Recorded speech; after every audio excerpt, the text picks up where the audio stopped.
most important thing is to be able to define which ones you can come to an intelligent decision on and which ones are beyond your capacity to evaluate. You don't have to be right about thousands and thousands and thousands of companies. You only have to be right about a couple. I met Bill Gates on July 5th, 1991. We were out in Seattle, and Bill said, "You've got to have a computer." And I said, "Why?" And he said, "Well," he said, "you can do your income tax on it." I said, "I don't have any income. Berkshire doesn't pay a dividend."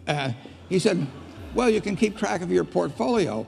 And I said, "I only have one stock." I said, I mean, and he says, "It's going to change everything."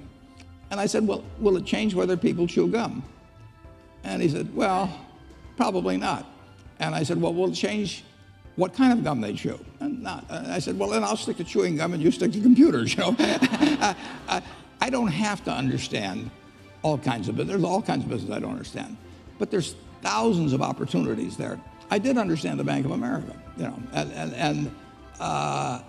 and I'll be able. I'm able to do that. I'm able to understand some given percentage. But Ted Williams wrote a book called The Science of Hitting, and in The Science of Hitting, he's got a diagram, shows him at the plate, and he's got the strike zone divided into 77 squares, each the size of a baseball. And he says, if I only swing at pitches in my sweet zone, which he shows there, and he has what his batting average would be, which is 400. If he had to swing at low outside pitches, but still in the strike zone, his average would be 230. He said the most important thing in hitting is waiting for the right pitch. Now, he was at a disadvantage because if the count was 0-2 or 1-2 or so on, even if that ball was down where he was only going to bat 230, he had to swing at it. In investing, there's no called strikes.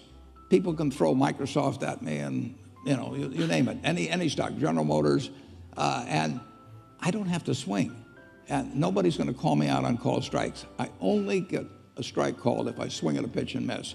So I can wait there and look at thousands of companies day after day, and only when I see something I understand and when I like the price at which it's selling, then if I swing, if I hit it, fine. If I miss it, it's a strike.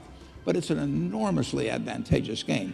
And it's a terrible mistake to think you have to have an opinion on everything. You only have to have an opinion on a few things. In fact, I've told students, if when they got out of school, they got a punch card with 20 punches on it, and that's all the investment decisions they got to make in their entire life, they would get very rich because they would think very hard about each one.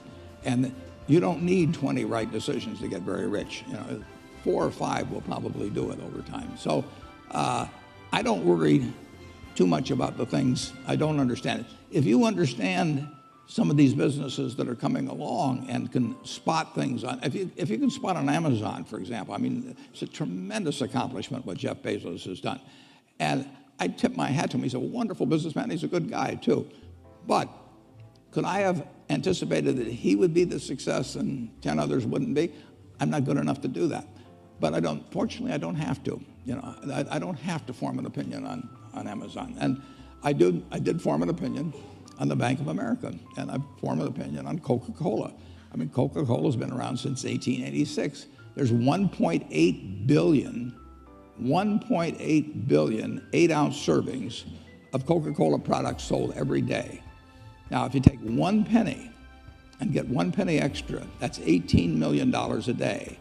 And 18 million times 365 is 7 billion, 3 less 730 billion, or $6,570 million. So annually, $6,570 million from 1 penny. Do you think Coca-Cola is worth a penny more than, you know, Joe's Cola? I think so. So, you know, and I've got about 127 years of history that would indicate it. So those are the kind of decisions I like to make. And you may have an entirely different field of expertise than I would have, and probably much more up to date in terms of the kind of businesses that we're seeing evolve. And you can get very rich if you just understand a few of them and understand their future.